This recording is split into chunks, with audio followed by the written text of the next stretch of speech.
Malik sat in the middle of the classroom, the soft hum of the fluorescent lights above him almost louder than the murmur of his classmates. He'd been staring at the math problem on the board for what felt like hours. His mind raced, formulating an answer with ease. Malik had always been good at schoolwork, he had to be. His father, Marcus, worked 2 jobs to provide for him. He wasn't going to let that effort go to waste. Malik, Miss Whitefield's voice broke through his thoughts, sharp and demanding. Can you solve this one? He stood up, his palms suddenly sweaty, but he shook off the feeling. He'd done this countless times before. He raised his hand and spoke with calm confidence. X equals 7, ma'am. The equation is straightforward once you isolate the variable. The class fell silent for a moment. Some students looked up from their notebooks. Ms. Whitefield's lips twitched in a tight smile. Are you sure, Malik? She let out a small, patronizing laugh. You seem a bit too confident for someone who might be getting ahead of himself. Malik's heart skipped a beat. He furrowed his brow, confused. He'd just answered correctly. Why was she questioning him? I'm sure, he said, his voice steady despite the discomfort creeping in. I double-checked the steps.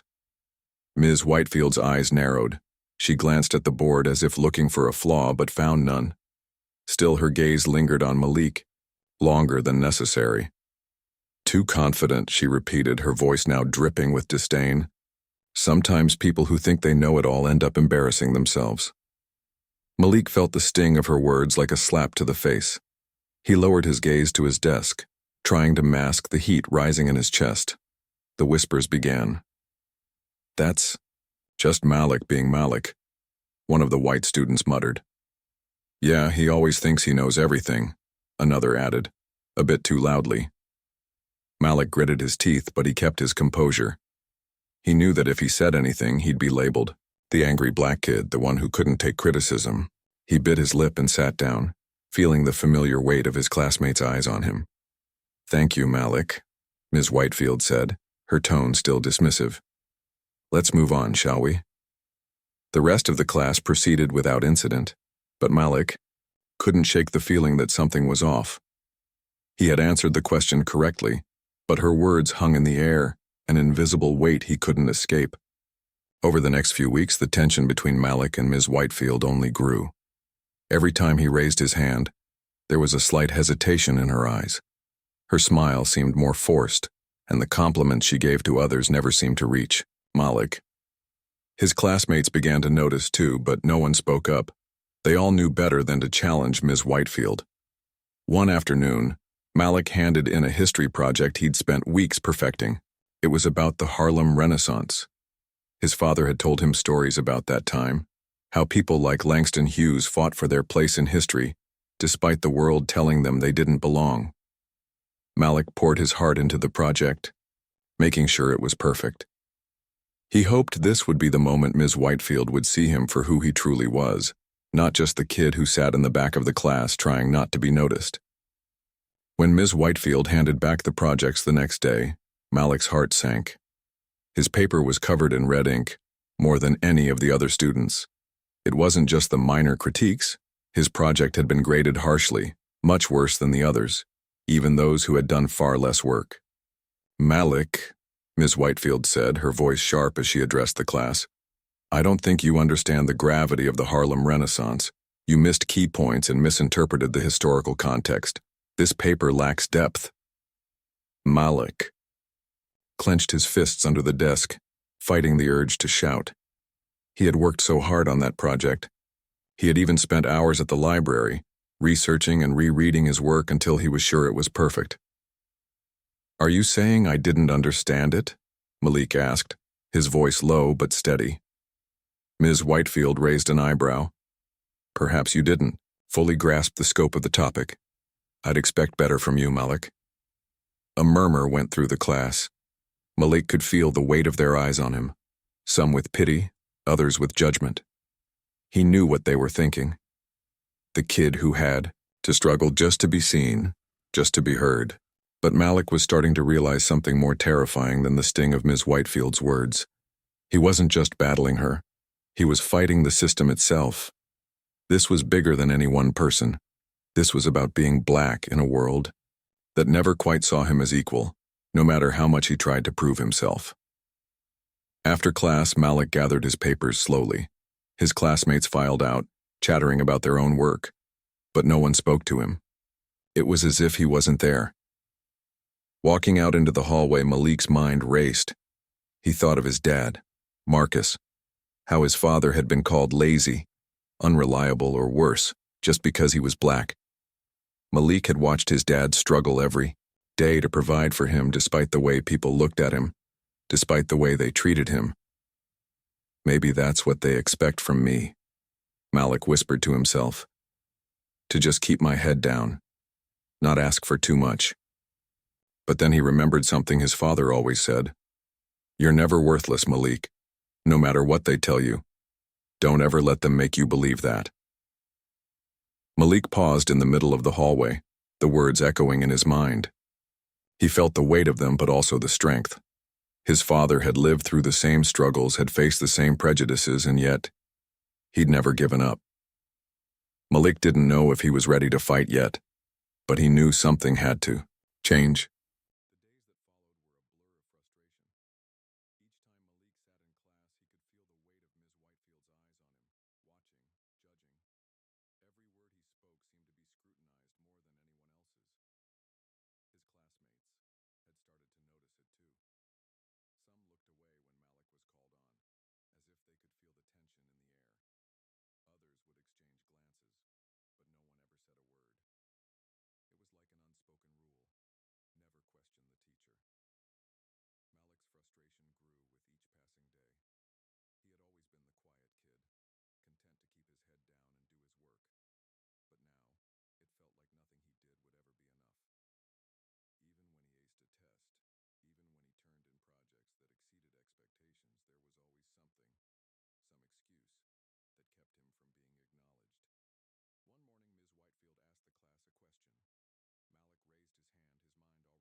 The next few days were more of the same.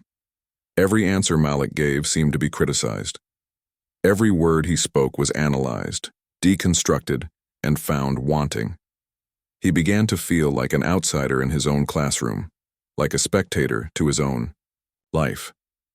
Ms. Whitefield continued to focus her attention on him, singling him out during group discussions or even when his hand was raised just like everyone else's. "Malik," she said one day, interrupting him mid-sentence as he answered a question. "You've been speaking for 5 minutes now. Maybe let someone else contribute." Malik bit back his anger. He wasn't the only one speaking for long periods of time in class. He'd seen his classmates go on for just as long, and no one had interrupted them. He glanced at his peers. Some of them seemed uncomfortable, glancing nervously at one another. No one stepped in. No one said anything. "I'm just trying to explain the point clearly, Miss Whitefield," Malik said, trying to keep his voice steady. "Maybe you should consider brevity," she said, her voice sharp. "Some of us don't have time to listen to your long-winded speeches." Malik wanted to shout.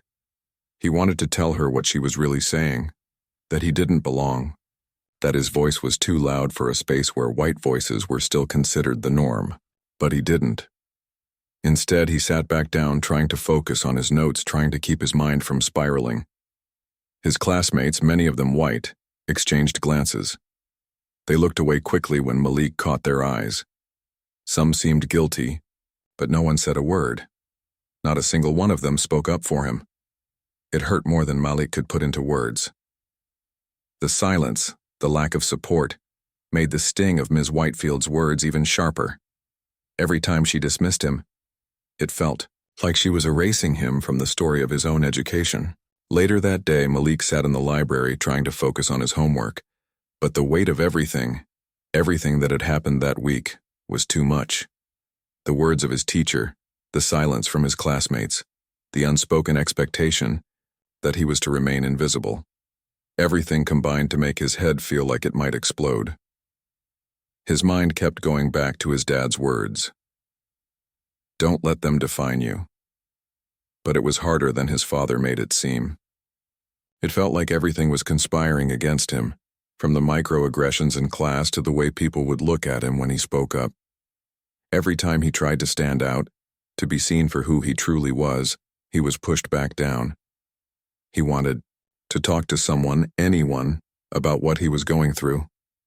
But no one ever seemed to really understand. His friends, some of them well-meaning, would offer sympathy, but it felt empty. They couldn't know what it was like to have their intelligence dismissed, their very existence treated as a problem. Malik rubbed his eyes, trying to push the feelings of frustration aside.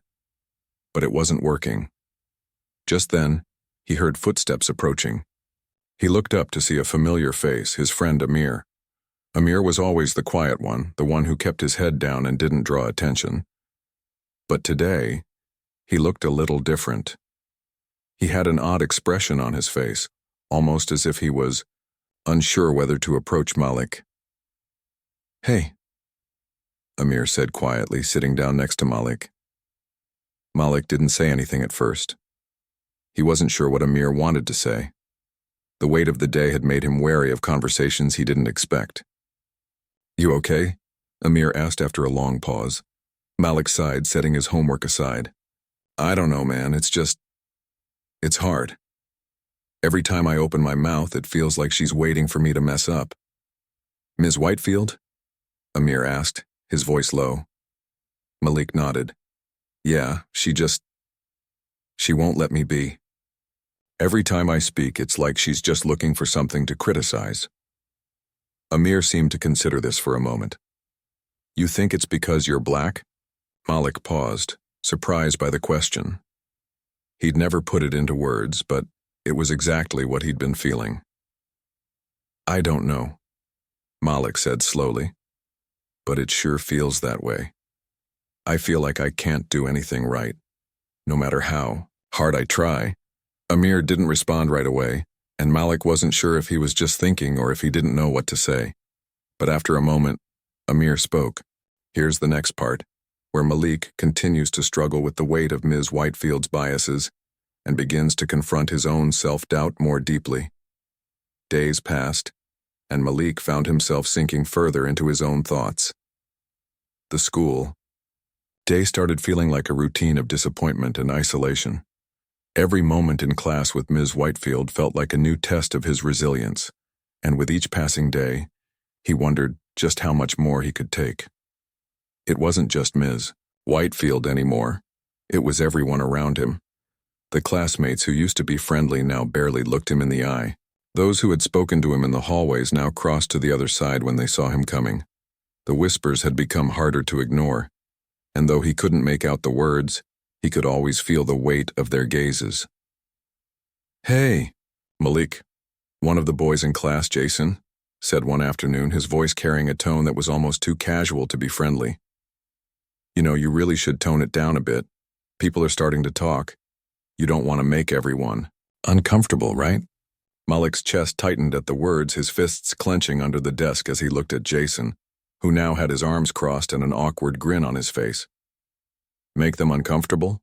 Malik asked, his voice low, his eyes narrowing. "How?" Jason shrugged, the smile never leaving his face. "You know, you're loud. A little too much, you know. Don't want to be that guy." The implication was clear. The unspoken rule was that he was too much, too black, too confident, too unapologetic for a space where people like him weren't supposed to take up too much room. "Maybe you should ask Ms. Whitefield about that," Malik said, trying to keep his voice steady. "She seems to think I talk too much too." Jason's smile faltered for a moment, but then he recovered, laughing it off. "Yeah, I guess so, but you know, she's just trying to help you out, man." Malik's anger flared, but he swallowed it down. He had been in this situation before. He had been told he was too loud, too much, too different his entire life. And every time it was supposed to be his fault. But he was tired of letting them put that blame on him. "You're right," Malik said, his voice cold now. "I should be quieter. I should shrink myself down, right? So no one's uncomfortable." Jason didn't respond. He just shrugged again and walked off, leaving Malik sitting in the silence, the sting of the conversation burning in his chest. Later that evening, as Malik sat at the kitchen table, his homework spread out in front of him, he could feel the weight of everything pressing down. The conversation with Jason lingered in his mind, but it was Ms. Whitefield's voice that echoed, the loudest. It was like she was always in his head now, criticizing him even when she wasn't around. "You're too confident," she had said. "Maybe you should tone it down." Was he too confident? Was there something wrong with the way he carried himself? He couldn't help but question it. The doubt crept in like a shadow, darker and more oppressive with every passing moment. "Malik, you okay?" His dad's voice pulled him out of his thoughts. Malik looked up to find Marcus standing in the doorway, watching him with concern. "I'm fine, Dad," Malik said quickly, trying to brush off the weight of everything. "Just tired." Marcus raised an eyebrow, clearly not convinced. He walked over to the table and sat down across from Malik. "You sure?" he asked gently. "I've seen that look on your face before." Malik hesitated. He didn't want to burden his dad with this, not after everything his father had been through, but he knew he couldn't keep pretending everything was fine. "I don't know, Dad," Malik finally admitted, his voice strained. "I just feel like no matter how hard I try, it's never enough. Ms. Whitefield. She doesn't think I'm good enough. She's always calling me out, always making me feel like I'm doing something wrong." Marcus listened quietly, not interrupting, just letting Malik speak. "And the others too," Malik continued, his voice shaky. "They keep saying things like I'm too loud or I'm too confident. It's like no matter what I do, I'm too much. And sometimes I don't know if I'm just too much for everyone else." His dad didn't say anything for a moment, and Malik was afraid he might have said too much. But then Marcus reached across the table, placing his hand on top of Malik's. "You're not too much," Marcus said firmly, his voice steady. "What they want you to be is small. They want you to shrink, to be invisible. They want you to believe that who you are, the way you speak, the way you carry yourself, is wrong. But I don't know if I can keep doing this," Malik whispered, his voice breaking. "I don't know if I can keep fighting for people who won't even listen to me." "You don't fight for them, son," Marcus said, his eyes intense. "You fight for yourself. You fight for the person you know you are. They don't get to decide your worth. You do." Malik looked at his father, his chest tight with emotion. "I don't know if I can do it, Dad. I don't know if I can keep going like this." Marcus smiled softly, a small but powerful smile that conveyed more understanding than words could ever express. "You've got something inside you that they can't take away. Your voice is your power, Malik. You don't have to be quiet to fit in. The world needs to hear you loud and clear." Malik swallowed hard, feeling a surge of emotion rise in his chest.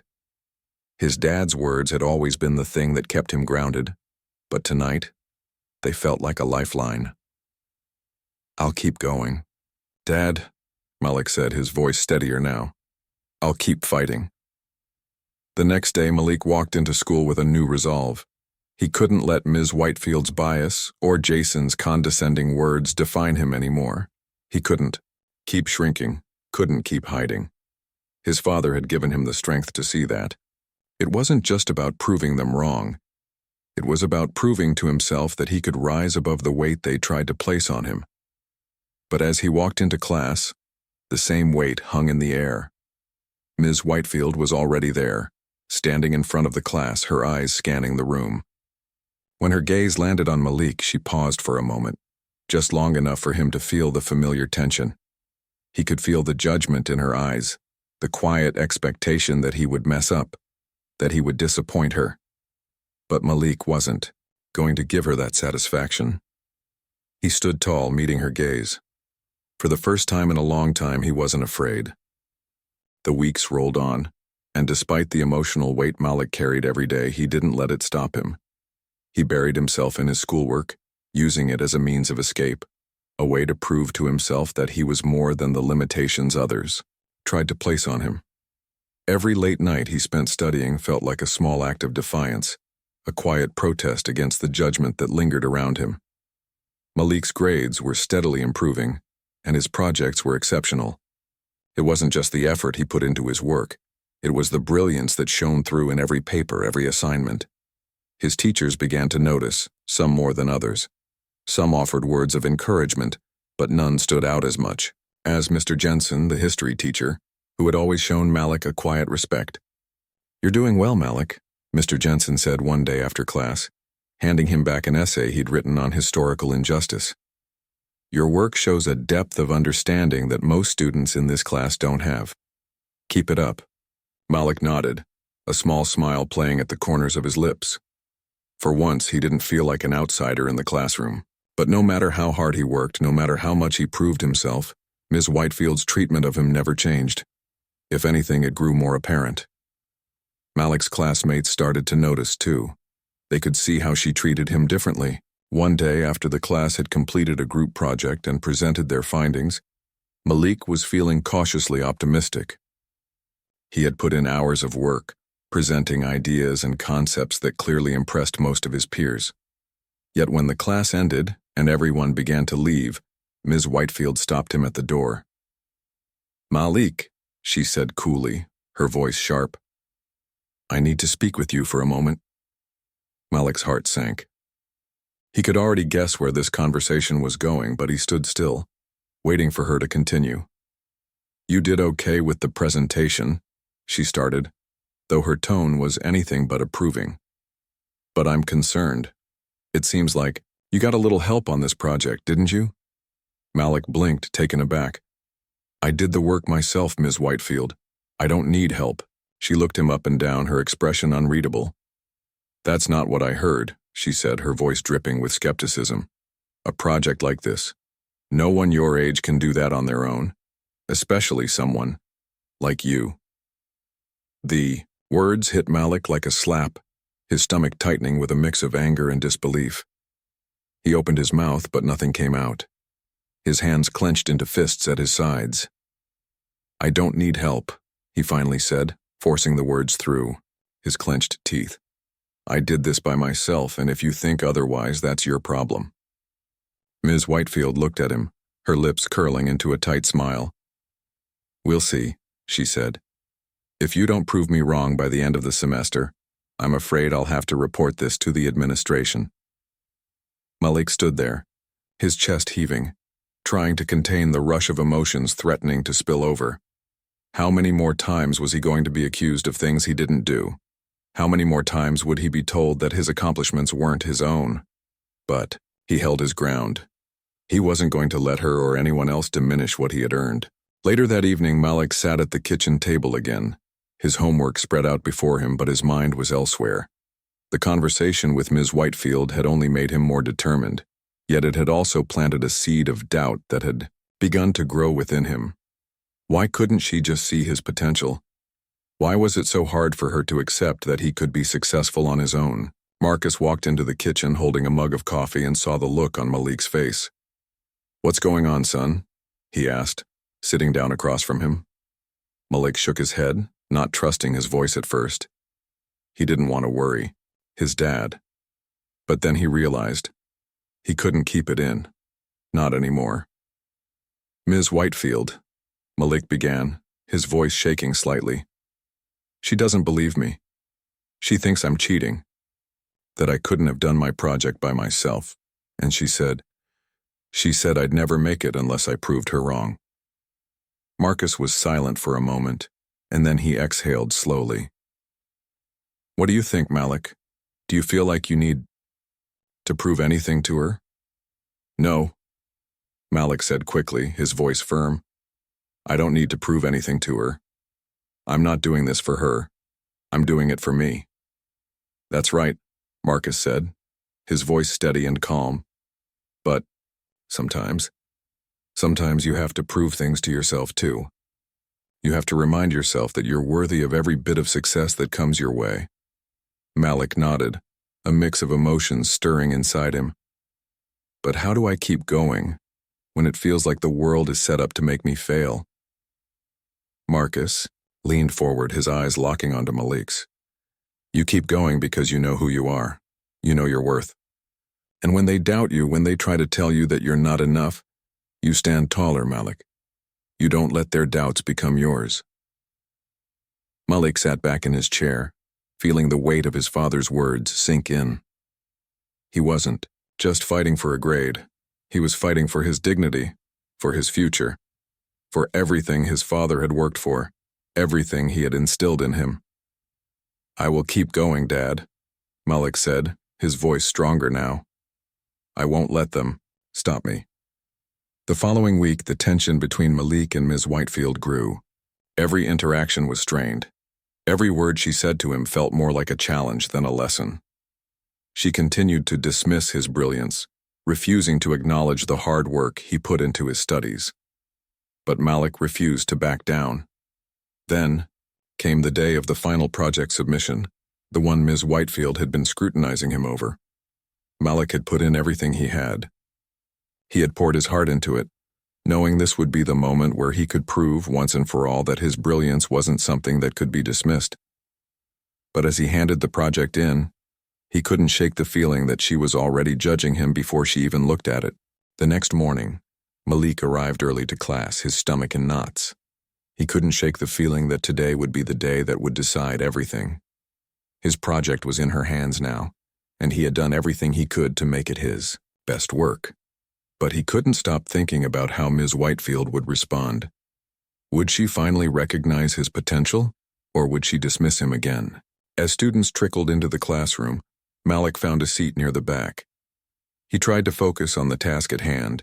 He had an exam later that day, but the weight of Ms. Whitefield's attitude hung over him like a dark cloud. The bell rang, and, Ms. Whitefield entered the room. She walked straight to the desk and began sorting through the stack of papers and projects, her movements quick and deliberate. Malik couldn't help but notice how she lingered on his project, scanning it for a moment before tossing it aside with little more than a glance. His heart sank. "All right, class," Ms. Whitefield called out, her voice sharp. "As usual, we'll go over today's lesson before we talk about the projects. I'll give you a grade and some feedback later." Malik clenched his fists under the desk, trying to maintain his composure. He knew what was coming, he could feel it. When Ms. Whitefield spoke to the class again, her words cut through the air like a blade. "Now, before we dive into the next topic, let's take a look at some of the projects," she said, her eyes scanning the room. "A few of you really impressed me this time. Some of you, well, not so much." Malik felt a chill run through him. He knew she wasn't talking about him in a positive light. She hadn't even acknowledged his work yet, and already, he could feel the weight of her judgment pressing down on him. When she finally got to his project, she held it up for the class to see. "This one," she said, her voice dripping with condescension, "was interesting. A little too perfect, if you ask me. I'm sure Malik had a little help with this one." The room fell silent.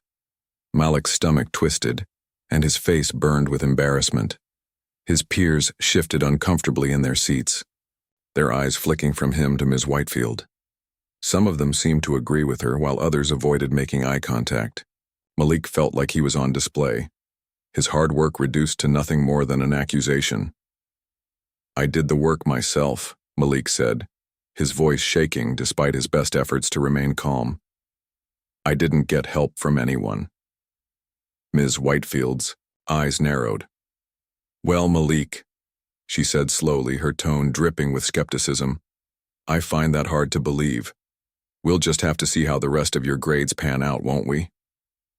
Malik clenched his jaw, fighting back the urge to say something he might regret. He could feel the anger building inside him, threatening to spill over. How many times was she going to doubt him? How many times was she going to try to tear him down?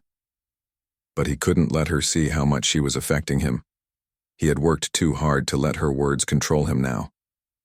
After class, Malik packed his things quickly, eager to get out of the room. He didn't want to be around Ms. Whitefield anymore, didn't want to hear any more of her dismissive comments. He didn't even care about the grade anymore. He just wanted to escape the suffocating atmosphere she had created. But as he turned to leave, he heard her voice calling him back. "Malik," she said, her tone sharp. "I need to speak with you for a moment." He stopped, the weight of her words hanging in the air. Slowly, he turned around to face her. "What is it, Ms. Whitefield?" She studied him for a moment, her eyes cold and distant.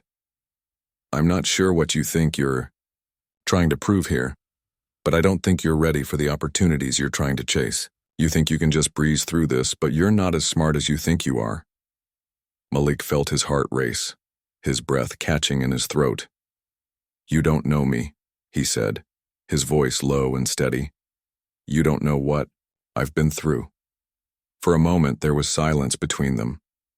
Then Ms. Whitefield spoke again, her words slow and deliberate.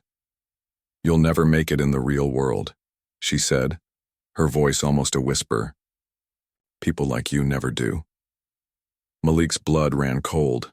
The words hit him harder than anything she had said before.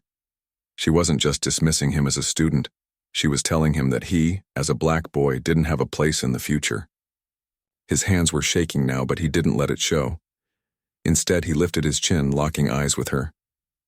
"You're wrong," he said, his voice calm but firm. "I know my worth, and I'm going to prove you wrong. All of you." He turned and walked out of the classroom, the weight of her words lingering in the air behind him. But as he stepped into the hallway, something inside him shifted. He had reached his breaking point. He wasn't going to let her or anyone define him anymore. The classroom feels smaller today, the air heavy with an unspoken tension. Malik sits at his desk, the quiet hum of the fluorescent lights above almost drowning out the voices of his classmates. But it's the same for him. It always has been. No matter how hard he tries, he can never quite fit in the way others do. Today feels different, though.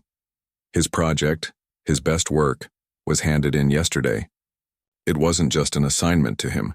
It was his chance to prove something, to show that despite everything, he belonged.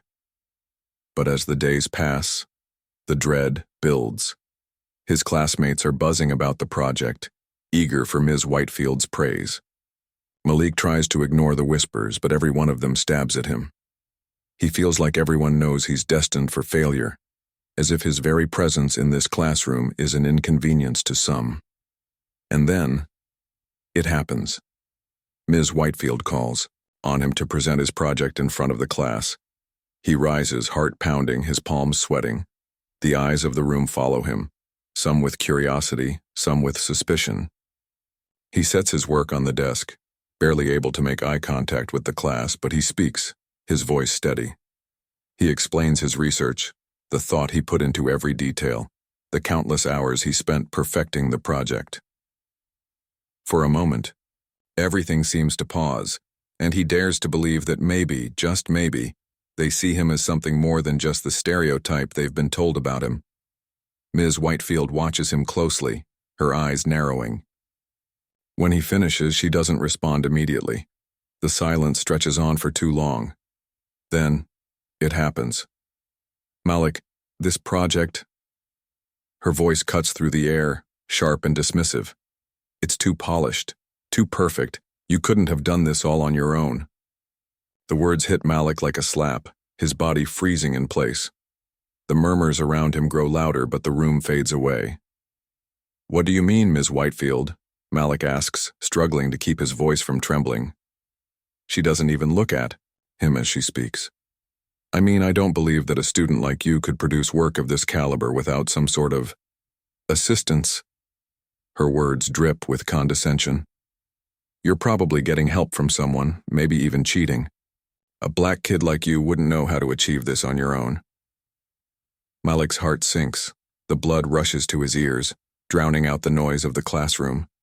His breath feels short, his throat tightening. That's not true, Malik bursts out, his voice breaking. I did this on my own. Everything in this project is my work. But Ms. Whitefield doesn't flinch. She gives him a look of disbelief, dismissing him with a wave of her hand. Let's be honest, Malik. You're good at talking, but this is something else. This isn't you. The room falls silent, but the weight of her words hangs over him like a suffocating cloud. He wants to shout, to tell her that she's wrong, that he's not some stereotype, that his hard work should count for something. But all he can hear is the echo of her dismissal, and all he feels is the sting of being seen as less than. Why? Do you keep doing this? Malik mutters under his breath, more to himself than to anyone else. His hands are clenched into fists at his sides, nails digging into his skin. He's so angry he can't think straight. Ms. Whitefield raises an eyebrow. What did you say? I said, Malik begins, his voice shaking. I said, why do you keep treating me like I'm not good enough? No matter how hard I work, you just won't accept it. No matter how much I prove myself, you still think I'm not worth anything. Why do you keep doing this? Ms. Whitefield's expression falters for a moment, but she quickly regains control. Malik, you don't understand, but... I understand perfectly, Malik interrupts, his voice growing more forceful. You think because I'm black I can't be smart. You think I'm just here to make up the numbers, to fit into your picture of what a student should be. But I'm not just some project for you to fix. I'm not just a stereotype for you to judge. His words hang in the air, and for a brief second, Malik feels his chest tighten as if the world is closing in on him. His heart beats so loudly in his ears that he wonders if anyone else can hear it. Ms. Whitefield, Malik continues, his voice now calmer but filled with quiet strength. You don't know me. You don't know what it's like to wake up every day and feel like the world is telling you that you'll never be good enough. You don't know what it's like to watch someone you love work so hard just to be told that their worth is measured by how much they can give to a system that doesn't care about them. His voice cracks, but he pushes through it. He's done trying to be the quiet one. You don't know my dad, but I do, and he's not some fool you can dismiss. He works hard every day, 2 jobs, just to make sure I have the chance to do something better, to rise above all this. And you know what? He's made me believe that I am worth something, that I am enough. Malik's eyes blaze as he stands taller, feeling a surge of energy he hasn't felt in a long time. My dad's name is Marcus. He taught me that my worth isn't defined by anyone else. And when you talk about me like that, you're not just talking about me. You're talking about every black person who's ever had to fight for a chance, who's ever had to prove they belong. And I won't let you do that anymore. For a moment, everything is still. The class is silent, their eyes wide, watching the confrontation unfold. And then something strange happens. Ms. Whitefield's face goes pale. She takes a step back, her eyes flickering between Malik and the desk in front of her. Her hands tremble, and for the first time she seems to lose her composure. Malik watches as her lips quiver, a flash of something, guilt, passing over her features. He realizes in that moment that she's not just afraid of him. She's afraid of what he represents, what his voice, his defiance, might mean for her own comfortable, privileged world. Her eyes flicker to the floor, then back to him. You, she stammers, her voice breaking. You don't understand. But Malik isn't listening anymore. He's done. He's said what he needed to say. He stands tall, his heart still racing, but his head clearer than it's ever been. For the first time in his life, he knows his worth. No matter what anyone else thinks, and he's ready to prove it. He turns to face the class, his voice steady now. This isn't just about me. This is about everyone who's ever been made to feel small. Everyone who's been told they don't belong. We are not invisible. We are not worthless. The classroom is still, heavy with the weight of his words. And for the first time, Malik feels like he's finally been seen. The room is so still that it almost feels like time has stopped. The tension is suffocating, the silence thick with anticipation. Malik stands at the front of the class, his chest rising and falling with the force of his breaths. The anger and frustration he's carried for so long now burn brightly in his chest, fueling him to stand tall. His voice has power in it now, a power he never realized he had until this moment. Ms. Whitefield stares at him, her mouth slightly open, her eyes wide in disbelief. It's as though she's never seen him before, as if the boy standing before her is a stranger she can't quite place. Her usual calm authority has cracked, revealing a woman who is lost, shaken by the strength of Malik's words. The other students shift uneasily in their seats, unsure of how to react, but the power in Malik's defiance is undeniable. Malik, Ms. Whitefield whispers, her voice barely audible. I never meant to hurt you. But Malik shakes his head, his gaze unflinching. You didn't mean to, but you did, and that's the problem. You never saw me for who I am. You saw me for who you wanted me to be. Just another black kid who was lucky to be here, lucky to have a chance. But I'm not lucky. I'm worthy. I belong here just as much as anyone else, and you'll have to see that now. The words hang in the air like a challenge. The class is silent, no one daring to speak. Malik feels his heart pounding, the weight of what he's done, what he said, sinking in. He knows he might never get another chance like this. He knows that his voice, right now, is the most important thing he has. Across the room, there's a ripple of movement. Some of the students are shifting in their seats, exchanging glances, others too afraid to even look at Malik. But there's one student in the back, Jenna, who has been quiet throughout the whole exchange. She's always been the one to blend into the background, never speaking up when things were wrong. But now she's looking at Malik with wide eyes, a realization slowly dawning on her. Malik's voice grows stronger. And for all of you sitting there, not saying anything, you are complicit too. You see it. You know what's happening. But you're too afraid to speak out because it's easier to stay silent than to challenge the system that works in your favor. The class is still silent, but Malik can feel the shift. It's not a loud, obvious change, but it's there. The way some students are starting to sit up straighter, the way others are shifting uncomfortably in their seats. There's a crack in the foundation of this classroom now, a crack that might one day turn into something more. Ms. Whitefield opens, Her mouth, but the words falter on her tongue. She tries again, her voice trembling, but there's no authority left in it. Malik, I didn't mean to. You didn't mean to? Malik repeats, his voice cutting through the air. But you did, and that's the thing. It's not enough to just apologize when you get caught. It's not enough to say you didn't mean to when you've been doing it all along. It's not enough to say sorry when the damage is done. There's a silence that stretches long after he's finished speaking. Ms. Whitefield looks at him, and for the first time, Malik sees something like recognition in her eyes. It's not guilt, not quite, but it's something. A flicker of realization. Something cracks inside her, and Malik knows that she's facing her own truth now. She's not the same person who walked into the room this morning, but Malik knows that this moment, this confrontation, is just the beginning. Ms. Whitefield might never fully understand what she's done, might never change overnight.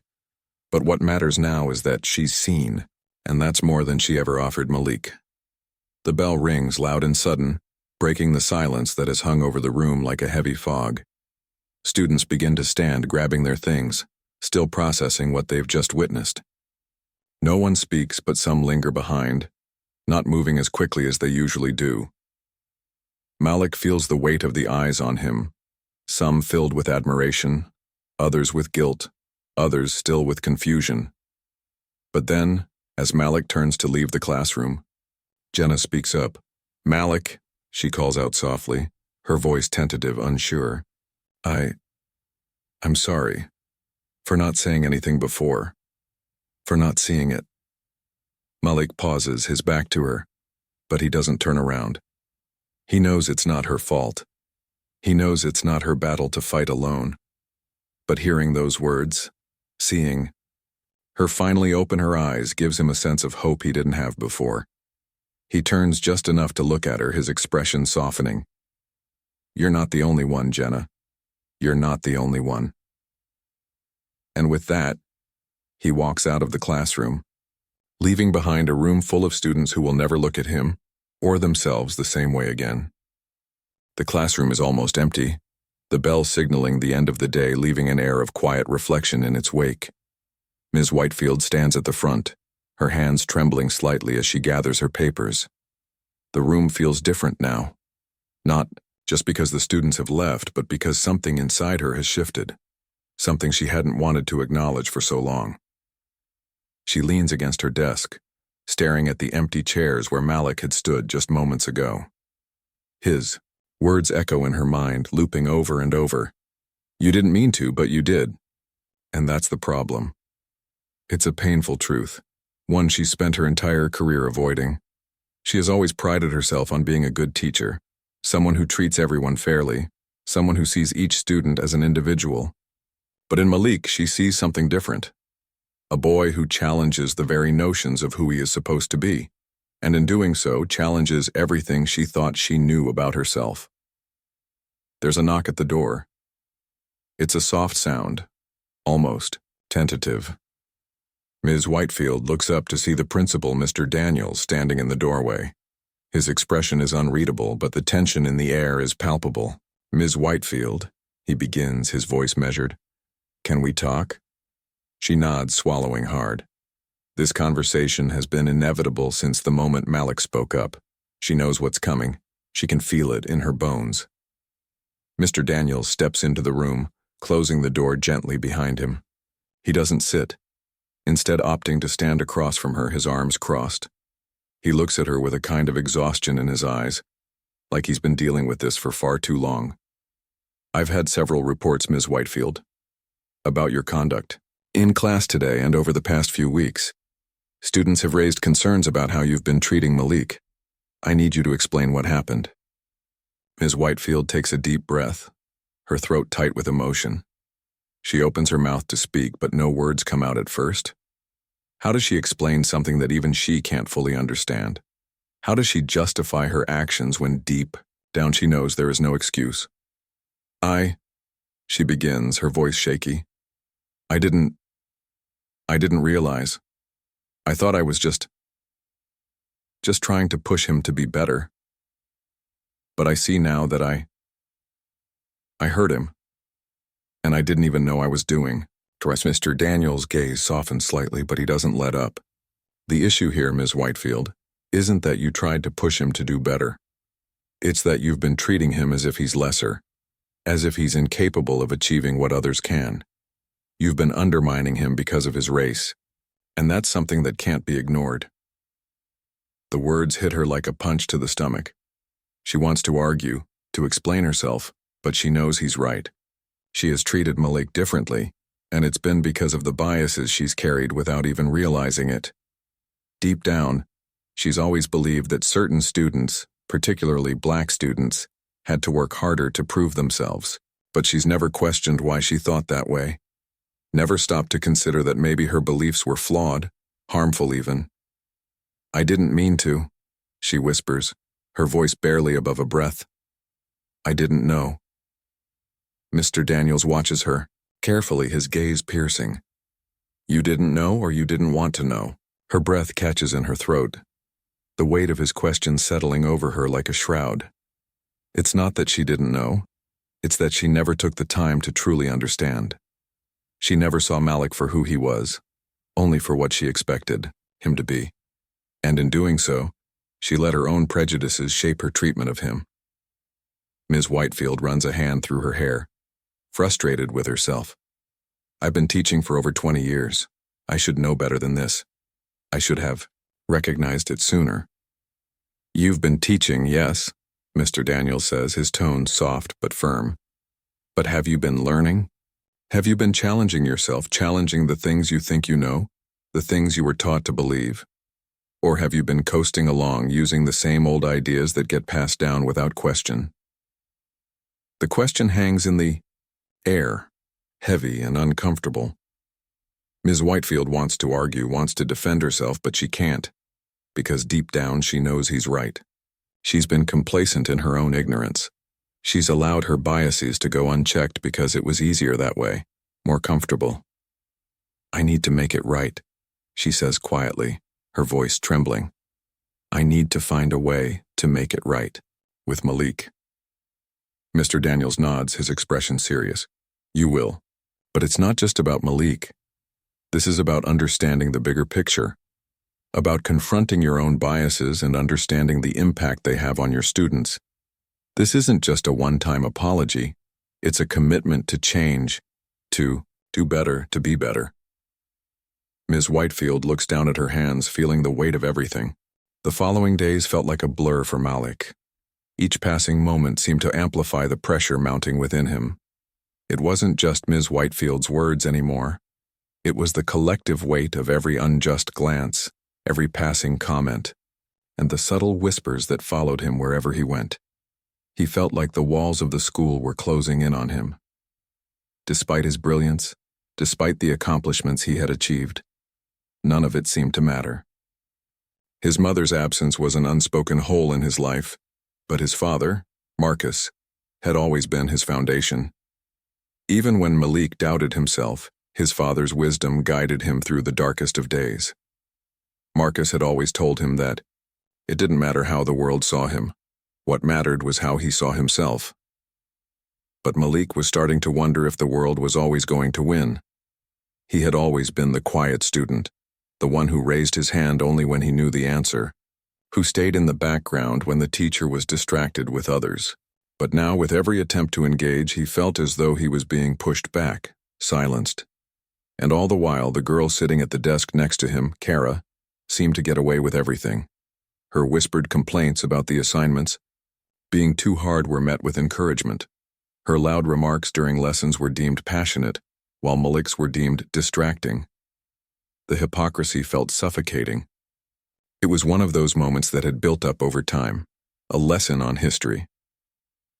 Ms. Whitefield's attempt at making a seemingly progressive statement about race had been met with an uncomfortable silence. As usual, she turned to Malik for validation, almost as though expecting him to speak up, like he was the one who should bear the responsibility of explaining something so loaded.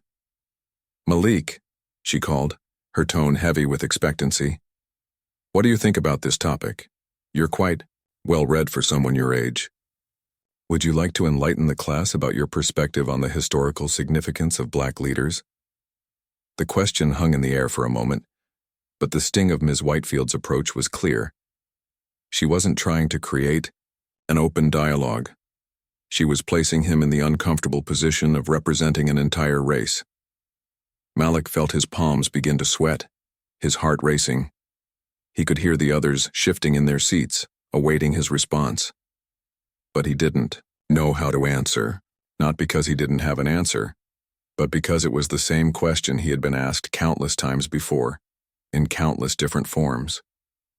The expectation that he, as the only black student in the room, should somehow speak for every experience and every individual who looked like him. No offense, but I think everyone here can learn about black history from more than just me, Malik said, his voice a little more measured than he felt. He locked eyes with Ms. Whitefield, who seemed momentarily taken aback. Well, Malik, Ms. Whitefield began. It's just that... Just that? Malik interrupted. What exactly does that mean? You don't ask Kara to explain the significance of a white leader in history. Why is it that I have to be the one to speak about my entire history like I represent it all? The room fell silent. Malik's voice had grown louder, more confident with each word. He could feel the tension in the air, but something inside him broke free. The weight of years of microaggressions, dismissals, and subtle but damaging remarks finally found an outlet. Ms. Whitefield faltered for a moment, her face reddening. That's not what I meant, she mumbled, her words lacking the usual firmness. But Malik wasn't done, not this time. That's the problem. You don't mean it, but you do it. And so does everyone else. You all expect me to perform, to be the shining example of what black people can be, but you don't actually see me for who I am. You just see the color of my skin. His words echoed in the silence, and for a brief moment, he thought he might have overstepped. But then, as if his words had opened a floodgate, something shifted in the room. He caught a glimpse of Kara, who was avoiding his gaze, suddenly looking uneasy. His classmates, who had never really acknowledged him before, now seemed to be looking at him with different eyes. Some seemed embarrassed, others surprised, but the ripple effect was undeniable. Ms. Whitefield took a step back, her face betraying a mixture of guilt and confusion. For the first time, she didn't know how to respond. Malik swallowed the knot in his throat, his heart still pounding, but the fight had left him.